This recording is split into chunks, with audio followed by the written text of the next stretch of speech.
It's fair to say that company directors have had their hands pretty full over recent years, from rollercoaster markets to the pandemic to the growing impact of climate change to global economic uncertainty, as well as shareholder requests for better governance and accountability. It's an exciting time to be alive, shall we say. Let's find out what it's like on the inside looking out with our panel of high-profile company directors. Patricia Cross is Chair-elect of OFX Limited, a Director of Transurban, a Guardian of the Future Fund and an Ambassador for the Australian Indigenous Education Foundation. She was Chair of the Commonwealth Superannuation Corporation for 7 years, a former Chair of Qantas Super, and has served as a Non-Executive Director on 9 major listed company boards in Australia and the UK. Karen Wood is Chair of globally diversified mining and metals company South32. She was formerly at BHP, where she held a number of senior roles, including Company Secretary, Chief People Officer and President of Public Affairs. Until 2019, she chaired the BHP Foundation. And Paul O'Sullivan's been Chair of ANZ since October 2020 and a Non-Executive Director since November 2019. Paul has experience in the telecommunications, banking and oil and gas sectors, both in Australia and overseas. He's held senior roles with Singtel and was previously the CEO of Optus. He's also held management roles with the Colonial Group and the Royal Dutch Shell Company. Please make them welcome.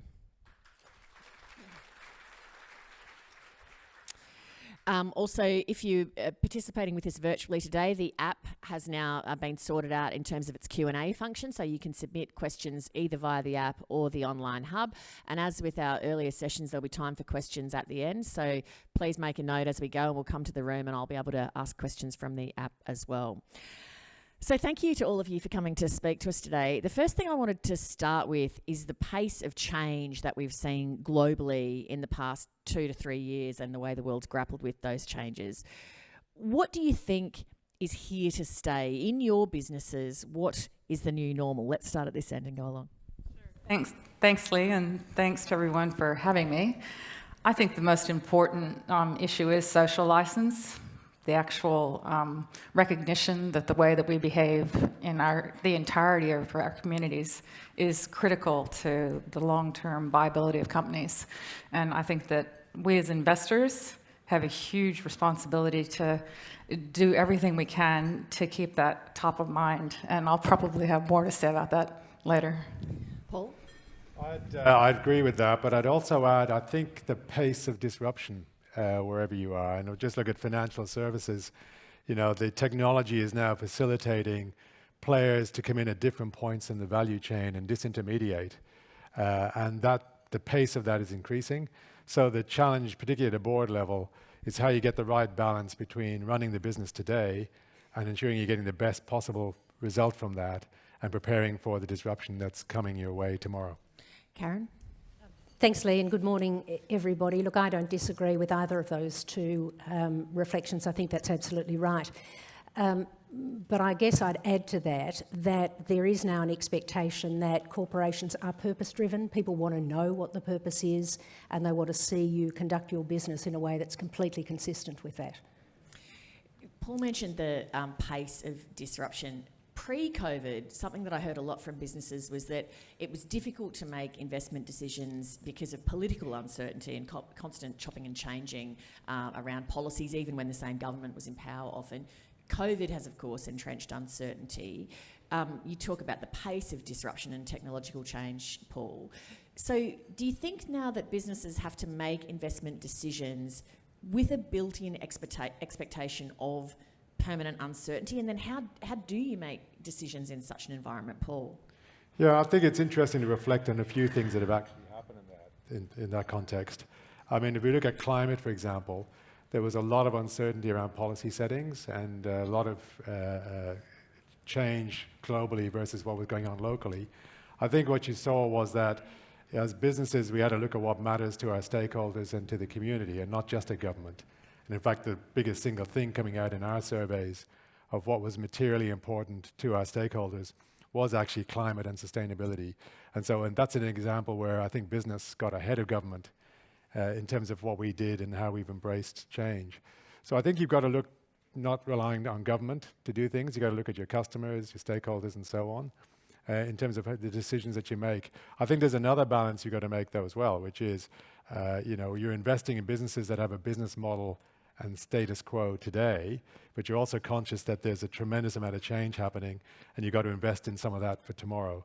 And I think getting that balance right at the board, and even getting the board agenda to a stage whereby you've got the right balance on today versus tomorrow is, I think, an increasing challenge for directors.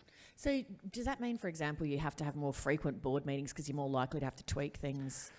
No, not necessarily more frequent. I think what you've got to do, though, is be very deliberate about how you set the agenda and what you're bringing in. So in the case of, for example, at ANZ, and I've said this publicly, we actually deliberately have compartmentalized the agenda. That was never perfect. But we've deliberately said there will be part of our agenda which is about today's business, that there will also be part of our agenda that's about growth in tomorrow's business and what it might look like. And then there's a part of our agenda that's put aside to discuss community, reputation, governance, those issues. So it's really being very deliberate about where your board spends its time.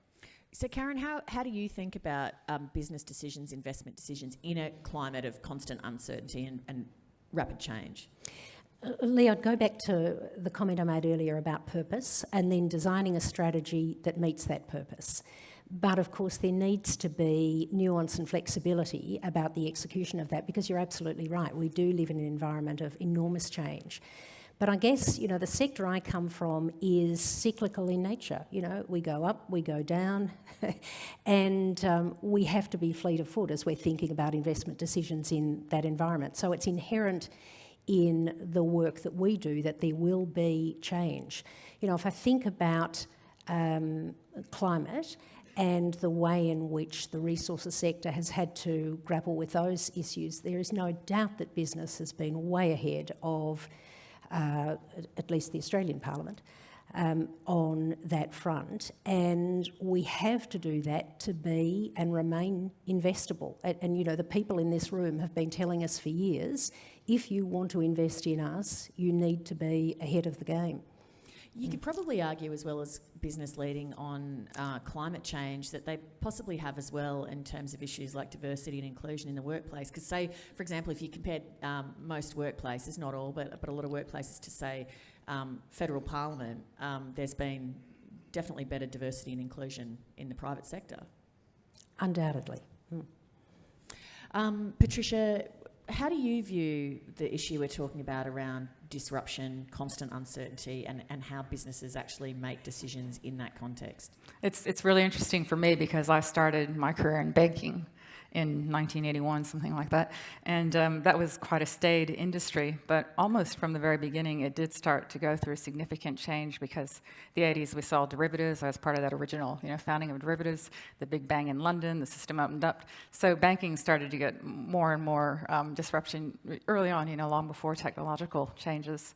And as a company director over the last 20 years, I've been fortunate enough to be involved with some serious constant shock industries, such as Qantas.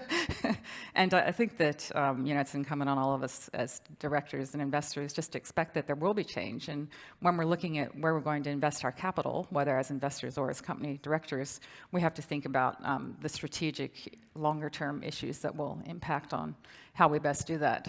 But we definitely have to expect change, and we have to invest the time and resources in dealing with it. Can you plan long term, or do businesses now have to be focused more medium term? No, I think you can plan long term, and part of that is making sure that you're devoting enough resources and, as Paul said, enough time. That's been a challenge for the financial services industry, especially over the last 5 years, I'd say, because they are trying to keep up with technological disruption. They're patching their legacy systems at the same time. There's, as we know, just an absolute avalanche of compliance issues. And then they've had the serious situation of the inquiry into financial services and all the things that have been revealed about that sector. So it's quite challenging. But change can also be a positive in many respects too, and creates opportunity. And back to the point on being willing to listen to your stakeholders and to the opportunity. So what we're seeing on sustainability is also a huge opportunity for financial services. I think there's a number in this morning's press talking about the Australian environment, but globally there's numbers of $125 trillion will be spent on adaptation for climate change over the period between now and 2050. About half of that's in the Asia-Pacific region. And so one of the things that ANZ has done is focus very hard on sustainability finance. It's the largest institutional bank in Australia. And to the point that's being made, I think it's an opportunity for you to also say, how do we embrace the change and leverage it in a way that's positive? The other thing you've got to do, though, is keep gate checking. So although you may plan long term, you've got to course correct and be willing to regularly check in to see are the assumptions that you've made still valid and what may have changed in the environment in which you're operating. And again, I think legislative change, for example, around financial services also has quite an impact on how you might execute. Humans generally don't love change. So say, for example, if you're, you've always banked a certain way and then the app changes because it's done a redesign, invariably you feel irritated straight away, even if maybe 2 weeks later you think, oh, this is actually way better. How do you pitch things, Paul, both internally to your staff and then externally to your stakeholders that change and, early adoption of certain things is a good way to go? Well, I think these days it's compulsory to keep changing and to keep in front because your consumer base is changing, and whether that's institutional customers or whether that's your retail base, people are embracing change and changing the way that they do things. And a great example, I'm sure, is everybody in the room, even just in your working style. Post-pandemic, I would imagine most people are embracing using video and digital technologies. We're seeing that in banking. Look at ATM usage. The actual withdrawal of cash and the hard cash in circulation in the economy has dropped dramatically post-pandemic. So change is in many ways an inevitable thing you live with day to day. I think the trick is to see it as something that can be harnessed for good and not to treat it as the enemy. I mentioned politics earlier in the context of climate change. As we all know, Australia has a new government. What impact do you think that change of government's going to have in terms of the major environmental, social and governance challenges facing business, Karen? Let me start by making a comment about the climate legislation, because I think this is a real opportunity for the federal parliament on a bipartisan basis to put in place some policy within which we can all do what we need to do. Of course, it's not going to be an end in itself. There's an enormous amount of work for us all to do, individually, as companies, as countries. And we know that we cannot reach the aspiration we all have of net zero by 2050 unless we work together. So as a symbol of unity of purpose, I think this is an outstanding opportunity. It's not perfect.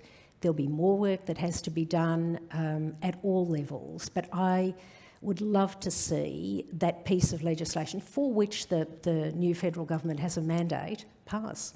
Are there other policy areas where you see an opportunity at the moment where you're hoping for some rapid movement?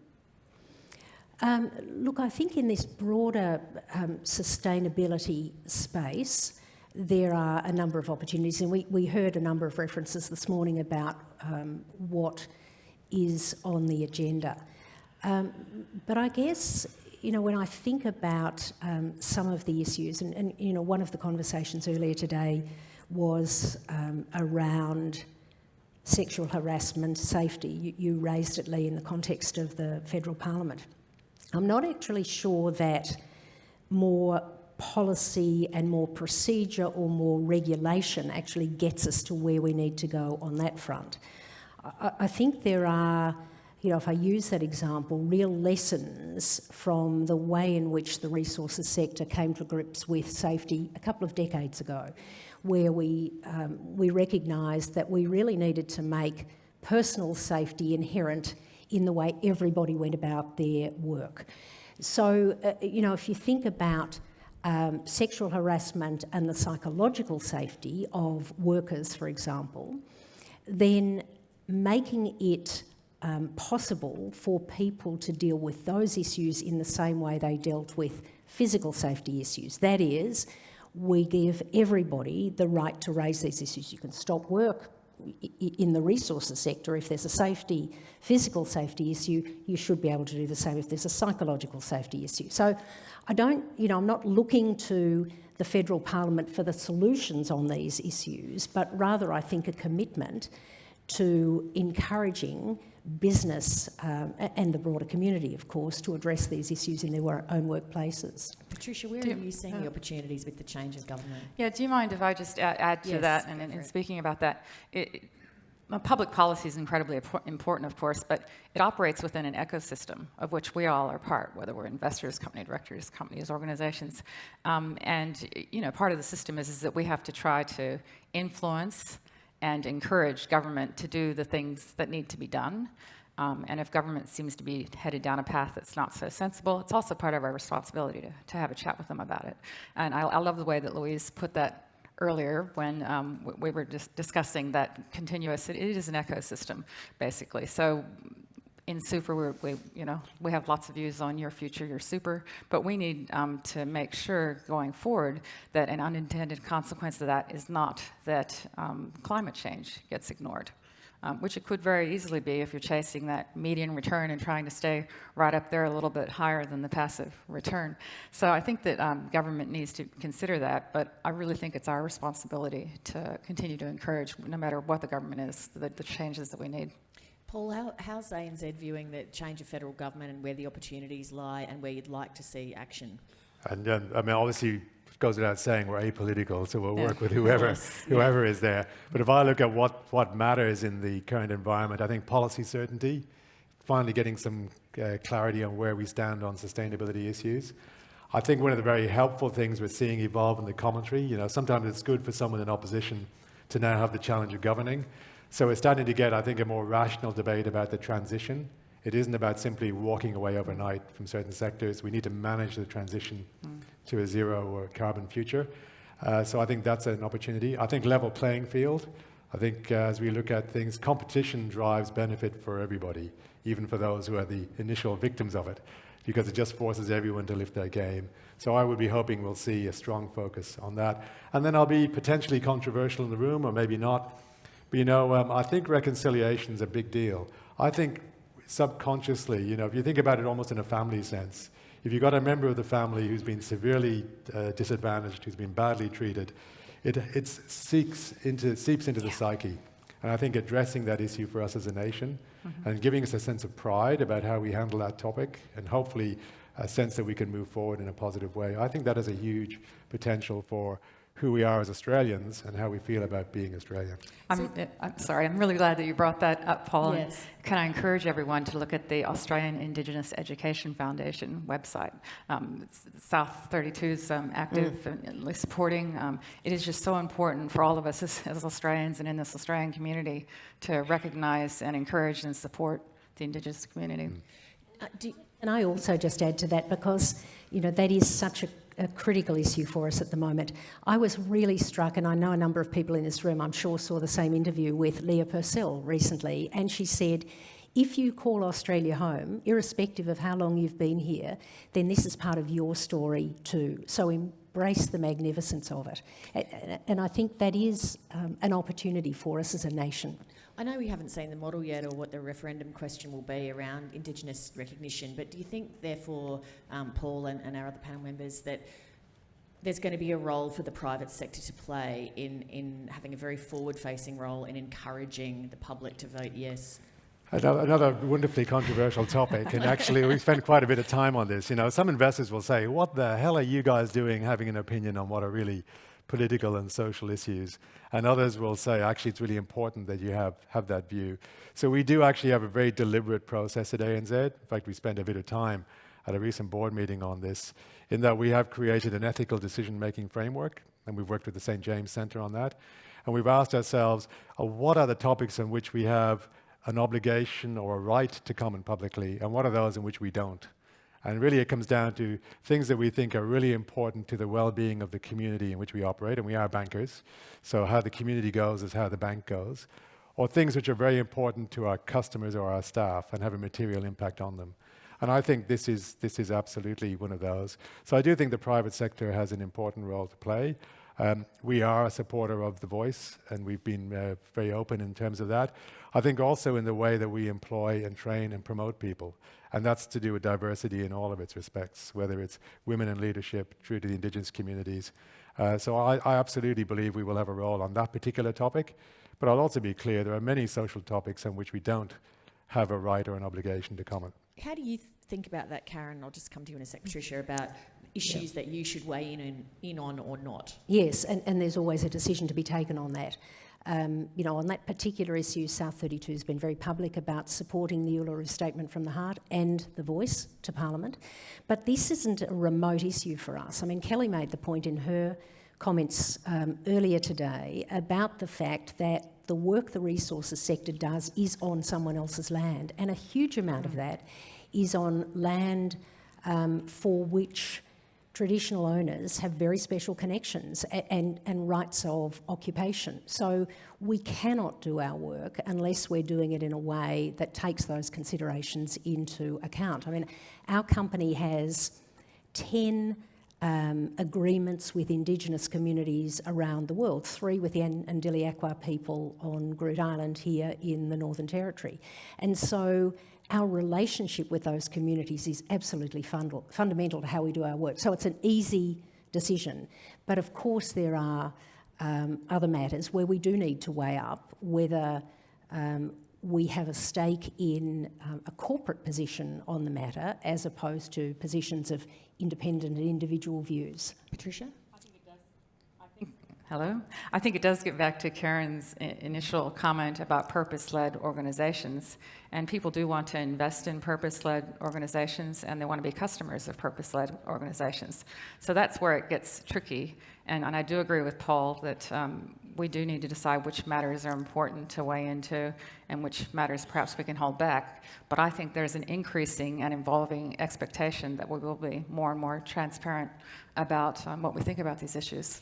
What about, I was wondering if any of you were seeking from the new government in the economic space changes of policy or reform. For example, we've been talking about tax reform for about 15 years and nothing ever seems to happen. Are any of you actively lobbying for changes in that space? Paul, I'll start with you. I'm going to keep well away from tax.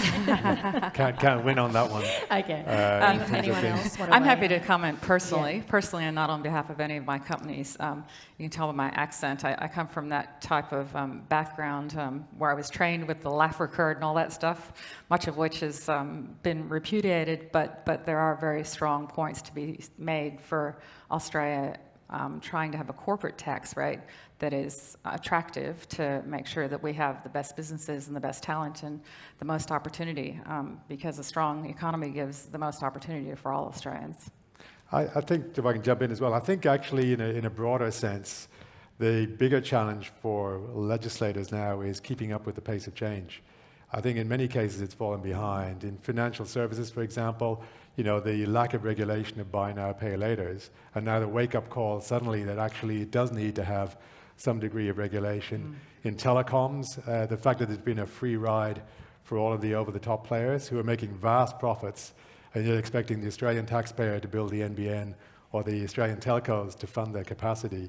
Most of you probably didn't notice, but during the pandemic, the government asked the over-the-top players to turn down the resolution of what they were playing out in video on Netflix or whatever else.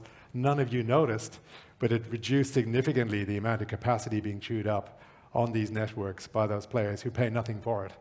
And yet, the minute the pandemic is over, they've all opened up again. Again, that's an example of where legislation and regulation is falling behind. So I think one of the hopes would be, whoever's in government, that we really need to accelerate the pace at which we keep up with changes in the environment, and that legislation doesn't lag too far behind. Karen, what about this economic environment in which we currently find ourselves? Somewhat unusual, very low unemployment, but at the same time inflation, global supply challenges, staff shortages caused by the pandemic. What are the challenges you're seeing in your business that relate to all of that? We're seeing all of those things. So, the inflationary pressure that's coming through, and of course, a number of companies in the sector have already reported. That's not seemingly going to get any better in the short term, so obviously there's pressure on profits as a result of that. We are seeing labour shortages, both in Australia and around the world. In Australia, we think that could probably be addressed by speeding up some of the migration challenges that we have. So all of the things, Lee, that you're raising have a significant issue, an impact on our business, yeah. Paul? I think if you step back and ask yourself what's actually going on and how do we think about it, there's some very interesting stats. We are all conscious of the inflation and all the challenges with supply. the money supply in Australia is 25% higher than pre-pandemic levels. In the United States, it's 42% higher than pre-pandemic levels. So what we have is unprecedented amounts of cash and money out there chasing. So part of what's fueling a lot of this as well is an unprecedented level of money supply. So I think we all need to calibrate our responses in looking at that and realizing that some of the interest rate hikes we're seeing and some of the policy responses are trying to rein that back in, and that this is unlikely to continue in the medium term. Obviously, we can't predict the future, but that is a key factor, I think, that's driving a lot of what we're seeing. This is a kind of simplistic way of asking the question, but I'll ask it anyway. Are you concerned? There's a lot of talk about whether we're going to enter a wage price spiral. How concerned are you about that? Yeah, well, and I'm an economist as well, so expectations is a huge amount at play here, because how people react and expect things to go it has a huge impact on the economy. So yes, I think it is a concern. I think if you put things in the context of what I just described, which is an unprecedented amount of monetary stimulus, on top of which we've had some of the supply shocks and so on, then you've got to be careful that you don't react to it in a way that locks in a permanent level of inflationary response. Yeah, I agree. So it's very difficult though, because if I'm someone on a living wage, and I watch the inflation get to 6%, and my wage increase is 3.5%, naturally I'm going to be agitated. But it is actually also the case, as the Treasurer has said, that inflation is one of the most regressive of taxes. It's those who are on lower income who suffer the most in a higher inflation environment. So I think we've all got to try and thread the needle with what we think are appropriate pay increases, try and protect those who are the most vulnerable, particularly those on very low wages, and at the same time not set fire or throw oil on the flames of an inflationary cycle. That's a tricky needle thread, Patricia. Tricky time to be a central banker, really.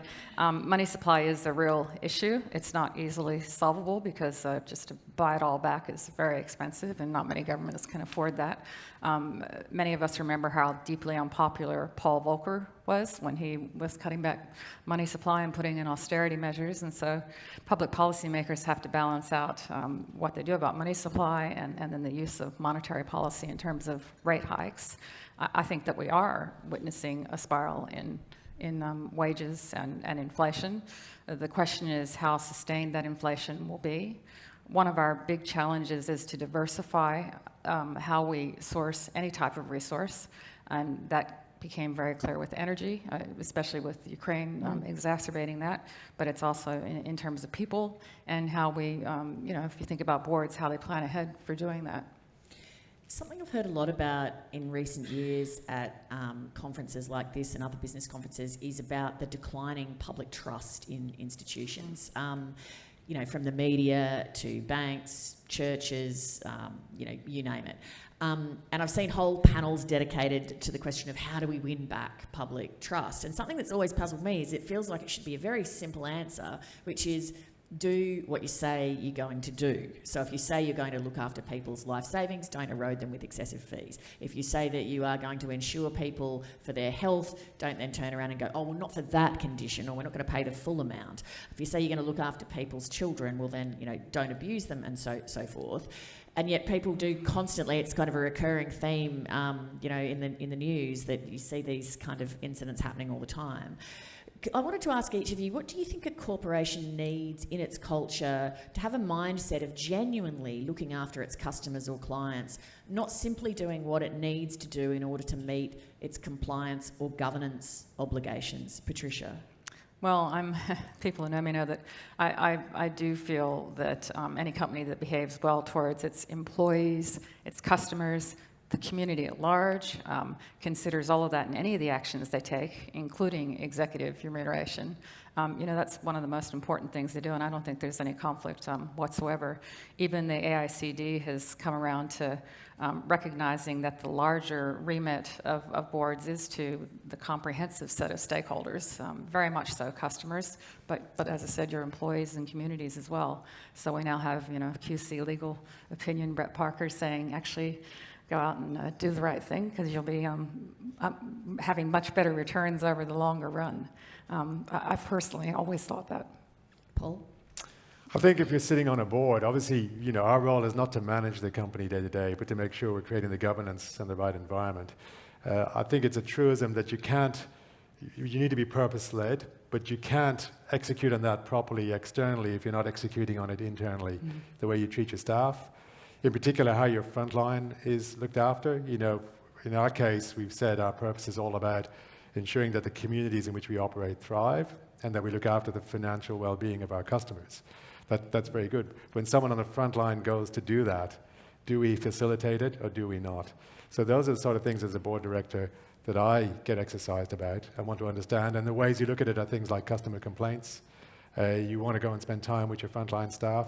But I do think there's a huge amount of focus as a board member to be spent understanding the translation of your purpose and what you say is the way you want to treat people into how it's actually being executed and lived day to day inside. How do you, though, practically, you know, like you personally, at a board level, monitor that? Because boards kind of by their nature, you know, you're not in the office every day, you're not mingling at the, you know, coffee shop down the road with your staff. So how do you actually monitor that? I see that as a strength, actually. In fact, I keep an independent office, even though I'm offered one by the bank. And I do use the banks occasionally, but I keep an independent office because you don't want to be captured.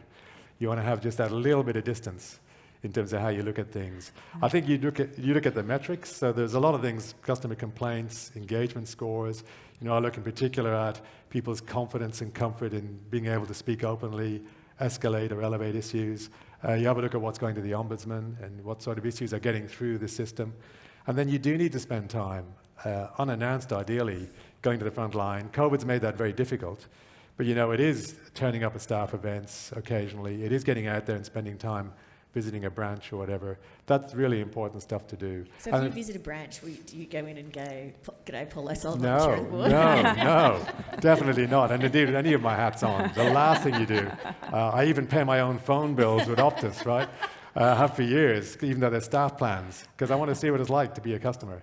And I think, you know, a big believer in, if you've read Only the Paranoid Survive, if you want to find out how your organization's really operating, go on out there where the customer is, because that'll tell you whether all the slide packs and all the PowerPoints are just fictitious massaging of the board's ego, or whether they're actually reflecting reality. And usually it's somewhere between the two, if we're honest. How do you, Karen, keep in touch at that level? And just relating that back to the question I asked about how do you build inside a company a culture of genuinely wanting to look after clients and customers, not just being seen to tick the compliance boxes? Yeah, well, I'm going to go back to purpose. So South 32's purpose is to use our natural resource endowment to improve people's lives now and for generations to come. And of course that means delivering an economic return to our shareholders, our employees, contractors, suppliers. But it also means that if you're going to do that in the long term, you've got to do it sustainably, which means you've got to do it with your community in mind. So our work is sometimes not pretty. You know, we dig large holes in the ground, we use water, we work on land owned by other people. We, in the case of metallurgical coal, we mine fossil fuels, so steel can be made. We use fossil fuels to power some of our assets. So all of the things that we're grappling with as a society are front and centre for this business. So how do you ensure as directors that the people who are doing this work on the ground are doing it in a way that's consistent with that purpose and consistent with our values? And it's something we spend a huge amount of time thinking about. You know, we talk a lot in our board about what are the indicia of culture. We're going to hear something from the CEO and we're going to hear something from the CEO's direct reports. But what's it really like out on the ground? You know, to use Paul's example for our sector, it means actually going to the operations, it means going without senior members of leadership, it means talking with people, it means saying, show me the women's change facilities, walk me the walk that a woman has to walk after a late shift on a site to where her car is parked.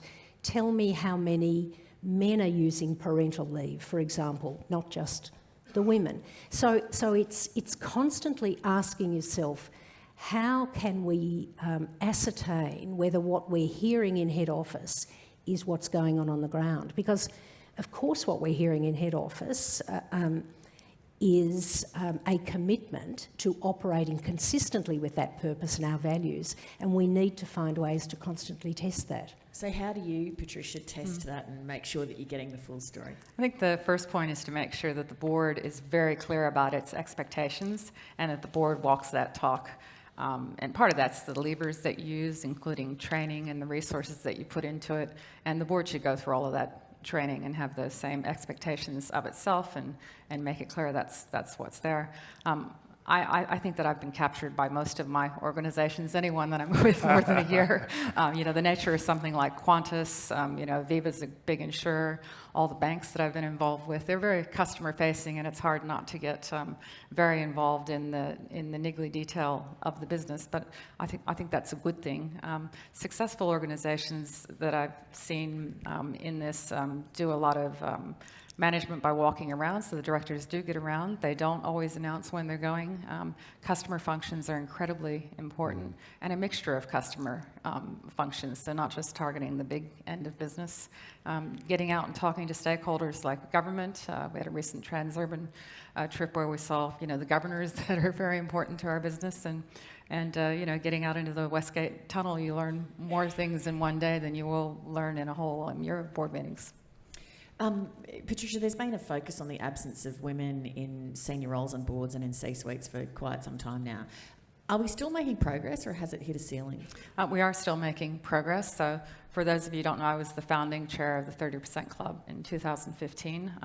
When I started as a company director, keep in mind it was only about 5% of the board seats were held by women. That was back in 1996. So we're well and truly at over 30% in all of the ASX 50, 100, 300. We're pointing at a rate of roughly 50-50, so that's good.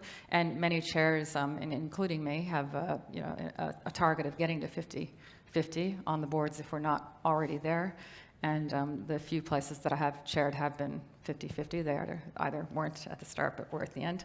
And I think that's just really important, both ways around, by the way, so some organizations have more women than men. I think a lot of progress needs to be made in diversity beyond gender, especially in this country. The UK's put a substantive effort into racial diversity through the Parker Report, but still after 5 years, not all companies have been able to reach the target of having just one non-white director on the board, so it's quite incredible. And I think that more work needs to be done in educating everyone, the man on the street up to the people running companies, about why diversity matters, how it actually produces better outcomes. So some of this work has been done by Scott Page at the University of Michigan, and I hear a rumor that Linstock, who do a lot of board performance appraisals, are digging into the why of how diversity really does make for better boards. So I'm optimistic on boards. Executives have much longer way to go, but maybe we'll let Paul or Karen talk about that. Operational leadership is where we have our challenge. So, 3 of our 7 non-executive directors are women. At the senior levels in the organisation, we have very good representation. But when you get down to the engineers who are on the ground and preparing to run assets is where we have a real challenge. And we've got to do more work on that front. I mean, it's compounded by the nature of the work, the remote locations that this work takes place at, career interruptions for family commitments, and all of that, I think, conspires to making it more challenging. But it is an area where we really still have a long way to go. But when I went to uni, though, engineering degrees were about 95% men. Is that still the case? No, it's not. So, okay. So is it more evenly balanced? So you do have a pool? It is more evenly balanced. Right. And most organisations of our size would take an equal number of graduates, women and men, but of course the number of women drops off pretty sharply so after... Sorry to interrupt. I was just going to say, so at the start though, do you have a pool of people to recruit from at that entry level? Yes, we do. It's pretty evenly split? We do. Right. Yeah. Okay. Yeah. What about you, Paul? Going to come at it from 2 or 3 quick angles. I mean, first of all, to build on the point that Patricia's making, it's not just about being ethically right. Actually, all the stats show you get better business outcomes, you avoid groupthink, you actually demonstrate to your staff that you really have a meritocracy. And interestingly, both as a former chief operating officer and CEO, I can tell you wherever I often had performance issues, it was often where there was a clique or a degree of people feeling that they were able to operate very much as a club. So I think there's a whole range of reasons why it's important to do it, apart from the ethical reason of a fair go. It's been insightful for me to see ANZ, which has done a lot of good work. You know, the tech industry has it slightly easier because it's young. So it's got a younger workforce, which doesn't mean it hasn't got its problems too. But nonetheless, at ANZ, they've done a pretty good job so far, although there's a long way to go, as everyone is saying. But, you know, of the three really big business units in the bank, there's institutional, there's the New Zealand bank, and there's the Australian retail bank. Two of those three are led by women today. And if you look at representation at senior levels, we're in the high 30s in terms of the percentage of leadership roles that are held by women. And obviously that's not good enough, but it's also pretty good progress compared to where it came from. One of the big insights for me, which literally is in the last 48 hours, is we just had the people who ran a program on helping, it's called Notable Women. It's about helping women advance. And what came out of that was, this is not just about setting stats and targets and goals. It's actually about equipping people to be able to advance through a large organization. And that involves things like helping people build networks. It's helping them get the credentials and training. It's actually getting a presence on social networks internally. And it's about feeling that you have permission. You know, if you're from a minority, whether it's a race or whether you're LGBTI or whatever, you can sometimes feel that you don't have permission to push yourself forward and to demand to be considered for a role. Whereas, you know, most blokes would never give that a second thought. And so a lot of work's gone into as well, building confidence and helping people project. So I think there's a lot of work to be done still, to your point, Patricia, not just on gender, but across race and everything else. But it is an area we're very committed to. It was interesting that you used the word clique, because in the panel before morning tea, Matt Common from the Commonwealth Bank was here, and he said one of the issues they found when they had all their, you know, disastrous goings on was that the environment was too collegiate and too collaborative. And now they're words you would normally think of as very positive words, but we didn't unpack it on the stage. But I suspect the issue is that everyone's getting on so well because they're all very like-minded, because they come from very similar backgrounds. So nobody's really saying anything challenging ever. If there's one person who thinks differently, it's going against the flow of the rest of the group, and it can, as it did in their case, it becomes catastrophic. Yeah, there's a very good module that they teach at Harvard now on decision making, which actually goes to the very heart of that point, that the quality of decision making, particularly at very senior levels, is quite poor unless you actually consciously go out of your way to create some form of logical tension. People who are willing to put the counter arguments, people who are willing to challenge, which is what boards do, right? We're there to provide that level of constructive challenge. But they actually teach, and they use the Bay of Pigs scenario and then Kennedy's handling of the Cuban Missile Crisis as two counterpoints. The first one being groupthink, the second one being where they had actually deliberately in the White House constructed an environment in which there would be constructive challenge, and you get a much better result. And I think that's true generally. The biggest financial fraud I've ever had to deal with was in a clique. And that was, therefore, it wasn't that they were all doing it, is that nobody was willing to challenge or question what was going on, whilst the individual involved was getting away with it. Can I just quickly say, that's Yes. exactly what that University of Michigan research reveals. Scott Page did it, and we used it extensively at Macquarie in training. It shows that you can put together a group of A-types that are all absolutely best of the best at a certain type of thing, mathematics or whatever, and then you can put together a diverse group that have a combined series of skills, and they put them through complex tasks, very different types of complex tasks, and every time the diverse group outperformed. It's really interesting. It was a conversation I used to have as well with my executive producer at 7:30, because we're very like-minded, and so he'd run something tricky past me and I'd say, well, I think you've made the right calls here, here and here. But I would say that because we think the same on everything. So we'd often then think we need to bring in an extra person here because, you know, to mitigate against our own blind spots. Let's take some questions from the floor. So just raise your hand and we'll run the microphone around. There's that many different issues that we could talk about. How about down here first? And then the next question will go over there. Thanks.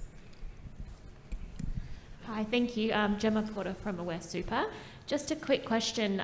You all sort of like-minded in the idea of on the ground doing site tours. I'd be really interested to hear if there were moments that you saw on those sort of site tours that enacted change, or you identified good points or bad points that resulted, just in terms of outcomes? Thank you. Who would like to take that? Well, let me share an example. I think asking, for example, I mean, this sounds incredibly trite, but asking to look at the change facilities for women and the change facilities for men, and unfortunately, on more than one occasion, we find that the facilities for the women are substandard. You know, there's not a lock on the door, there are shower curtains that, you know, move all around the place because the wind comes in under the door, for example. So you know, taking the time to think about what makes a workplace suitable for everyone is a really important part of what I think we're doing on the ground. And you know, very often the site managers aren't necessarily resistant to the change, it's just that nobody's raised it. Either of you like to add anything? We had a bunch of brilliant examples at Qantas, as you'd expect. General Cosgrove was on our board, and we went to Qantas Catering, and he saw that all of the crew and pilot meals were separately labelled in a really special place. And he said, that seems like an incredibly bad idea if you get a disgruntled employee. But you do see all sorts of things. A fabulous visit in China with Aviva, where we said, well, what's the best thing about the board visiting? And they said, oh, we get to clean up the office, because usually it's a pigsty. Oh, dear. Okay, how about over here? Thanks. Love it.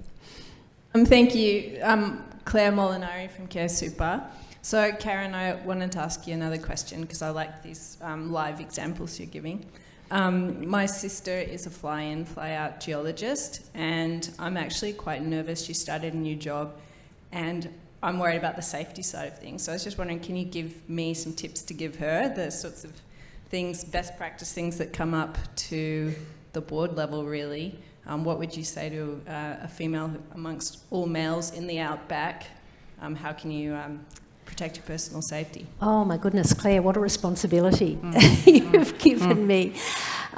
Look, these are, and I'm going to now cite some of the comments that Kelly made earlier in relation to the Rio report, because as you know, quite a lot of that was focused on fly in, fly out. A lot of findings, a lot of recommendations, all of which have been embraced by Rio. And let me say how fantastic it was that Rio made that report public. Hear, hear. I mean, it would be unbelievably naive of the rest of us to think those issues don't go on in our organisations, apart from being horrifically arrogant. So there are learnings there for us all. I think fundamentally we have to give people on site, men and women, the safety to speak up when things are not going well. When they see incidents, just as I talked earlier about physical safety, when there's psychological safety issues, to raise them. There will be a line of reporting that your sister will have. Hopefully she has confidence in that line of reporting. But if not, there are people beyond the direct line of reporting who will want to hear of issues of concern. So, you know, I guess I would say embrace that, and you know, you're not going to be regarded as a difficult person or a troublemaker to be raising issues of either physical or psychological safety.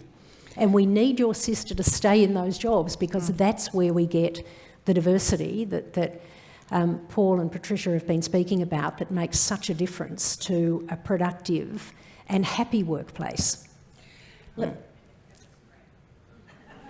Does she need pepper spray, I think? Oh, pepper spray. Yeah, pop one in her back. This is an online question also for Karen. What does Karen see as the benefit of annual director elections for South 32, and would she recommend annual director elections for other ASX companies? Well, South 32 doesn't actually do annual elections. We do on a 3-year cycle. But I have lived in a world at BHP where we did do annual elections.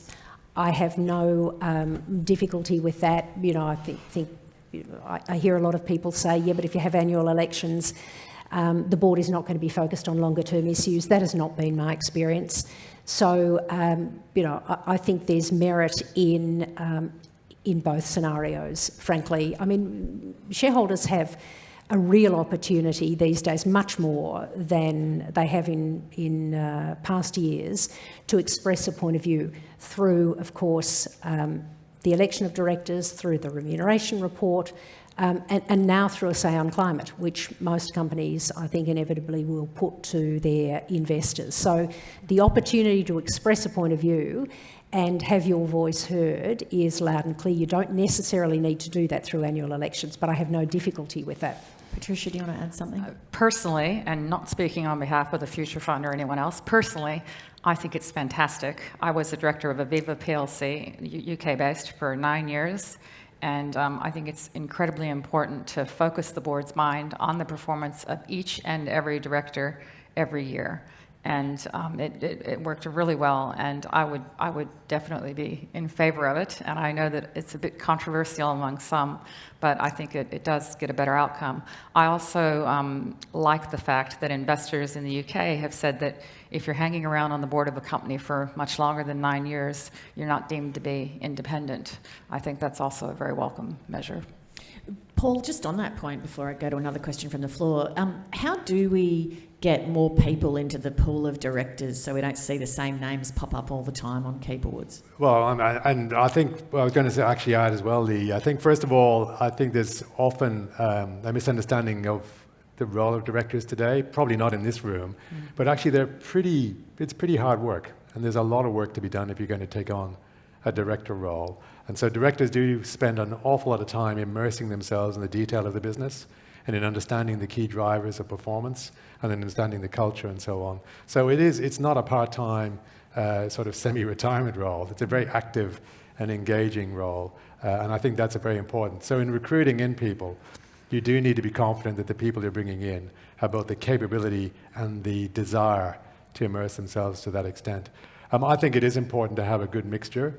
There are some roles for which you do want the experience. We just put Christine O'Reilly, for example, who's a very experienced and well-admired director, in as chair of our audit committee, succeeding from Paula Dwyer. That's a role where you really want someone who's been around the traps and who knows how these things run. But then we've also just appointed Jeff Smith as a director. Jeff is coming from a technology background and an executive background in banking, but he's not been a traditional director on the beat. But we brought him in precisely because he's very well wired in to the North American tech environment. He's been an advisor to a number of successful North American tech companies, and he's been a CIO here in Australia in a major bank, and indeed a CIO globally of IBM. So that's someone with a very different background. And it goes back to the discussion we're having on diversity of thought. For me in the boardroom, you need a healthy tension between those who've got a lot of experience in the industry and those who bring fresh thinking and new ideas. I guess it's a challenge for the chair as well. Again, to reference what Matt Commons said, he said the Commonwealth Bank had been really bad at understanding non-financial risk. So, perhaps the board might have benefited from somebody who had extensive experience in politics or reputation or areas where, they clearly were not monitoring effectively. And full marks to my predecessor, we've got Jane Halton on our board, who brings a lot of that perspective and who doesn't hold back, as you would all know, in terms of expressing it. Another thing I would say, though, is as a chair, I'm not recruiting today for directors based on today's needs. We've actually done an exercise, a very structured exercise, to say, how are financial services evolving? What does a successful financial services company look like in 5 years' time compared to today? And what are the skills that are missing around the board table? And I'm pretty sure you guys will be doing the same thing with your boards. So you're actually trying to recruit for tomorrow as well as today, and that will bring non-traditional thinking, hopefully, into the board, and people who perhaps reflect a bit more of what's coming your way rather than what you're already experiencing.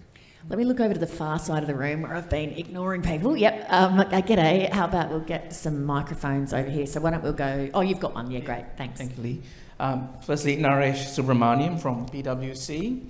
Thank you, panel, for taking the time to answer the questions and a terrific presentation. My question is actually about outsourced service providers, which I know all your organizations will be using those service providers. Just interested in your thoughts on what transparency you get about those businesses and how they're running, your ideas on things that could be improved, and particularly functions that are offshored and your concerns there. Thank you. Who'd like to take that one? I can start off. I love the fact that this has come from a professional service firm. Speaking of relatives, my son was working in a sweatshop for one of them for a while, so we'll leave that aside. But I think it, we all sign on to a lot of commitments related to ensuring or trying to ensure that workforces are treated fairly, Modern Slavery Act and all that. So I think as boards, anytime we have a supplier agreement that we are actually looking at, we need to be asking those questions and looking for proof points. Anyone Yeah, the same. I mean, we require anybody who does any work for us to sign up to our code of conduct, for example. It's an important part of any contractual relationship. Now, there was a couple of other people on that side of the room where I saw some hands, so yes.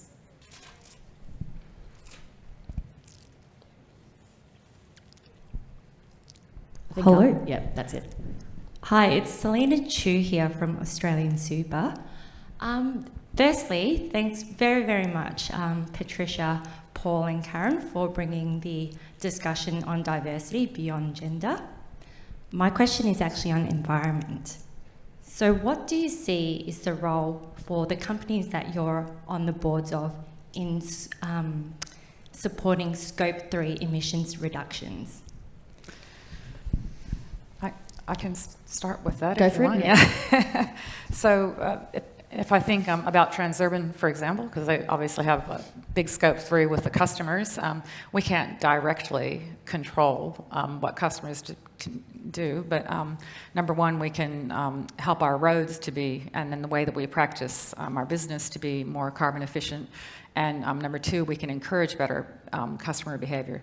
So on the first point, by tunnel ventilation, design around the stops, design around speed limits, just the actual design of the roads, the materials you use, you can have a substantial reduction.